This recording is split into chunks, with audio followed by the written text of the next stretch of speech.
Hi everyone, welcome to Picture Book Monday with Miss Marie. I hope that you're enjoying your October so far. Today I am sharing with you 3 different nonfiction books that has everything to do about pumpkins. Let's begin. Our first book is called Pumpkin Circle, The Story of a Garden. The photography is done by Shmuel Thaler, and the story is written by George Levenson. And the publisher is Tricycle Press. What's nice about this is that we have real life photographs that show, look at that big pile of pumpkins, that show what pumpkins look like in every single stage, beginning from the pumpkin seed on the inside of the pumpkin.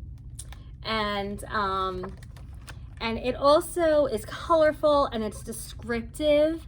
The pictures go right along with the words, and the words are very nicely written, easy to understand, and some vocabulary that's a little bit more on an upper level as well. So this book is good for all ages.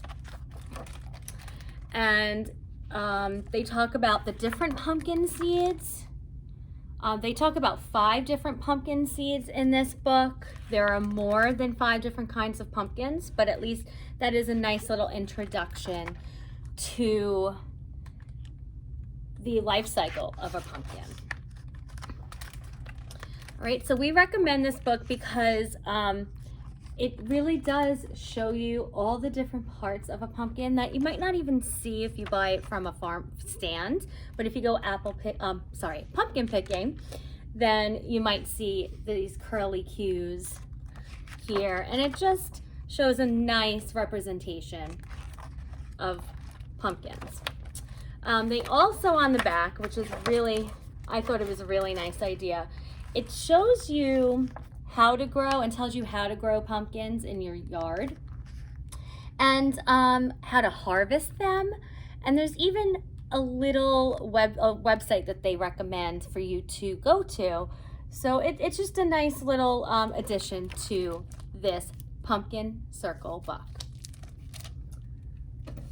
The next book that I have to share is called The Pumpkin Book by Gail Gibbons. Gail Gibbons has been just an author that educators and librarians love, because she her illustrations that she does, children can relate to them, and the information and the facts that she puts into her books are amazing. So she definitely goes into detail. And so these books, even though it's nonfiction because of all the facts, it almost reads like a picture book and like a story, which is also a nice trait of this book. All right, and so she starts by different kinds of pumpkins. So in this book, the last book we saw only 5, but this book we see many more than 5 different kinds of pumpkins.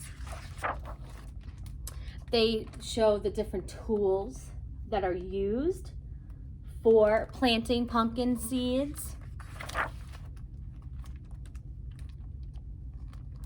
Okay, they even go into the different parts of the seed that the other book didn't really do.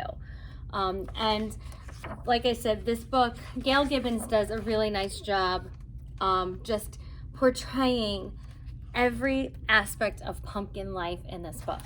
The nice thing that she does too, and a little addition to this, is that she also goes into the history of the pumpkin and why it's symbolic during this time. She talks about All Hallows Eve and Thanksgiving with the pumpkin and the significance of that special treat that was introduced to the pilgrims. And also, what I love is how to carve a pumpkin safely, which is also a nice thing to do because we all love to carve our pumpkins that we pick, and how to do it safely, and how to have the adults in the family or in the classroom help you with this. So another great recommendation. And then the last book that I'm going to share is called Seed Sprout Pumpkin Pie.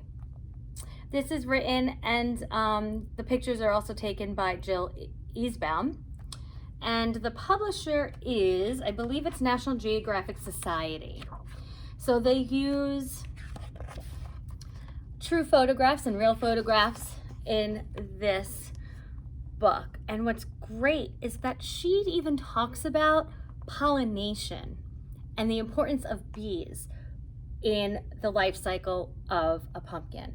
So even though all three of these books are similar, they each have just that little twist and that other little bit of information that another book didn't include. And so she goes into all of this, the knobs, that pumpkins can be green, red, tan, all different shapes. Sometimes you call them gourds. They even show different uses of pumpkins, which is, I thought this was a great little addition to this book. So you have people who hollowed out a pumpkin and used the shell as little boats, little pumpkin contests. Sometimes people don't like the insides of a pumpkin. If you're interested, I am going to do and show you a sensory project with that later on in the month. Pumpkin pie and pumpkin bread and all different things, jack-o'-lanterns. She asks questions along the way to have that interaction with children, and she also gives just nice little additions in the back as well. So I hope that you enjoyed these 3 books, and come back next time for another one. All right, we'll see you next week. Bye.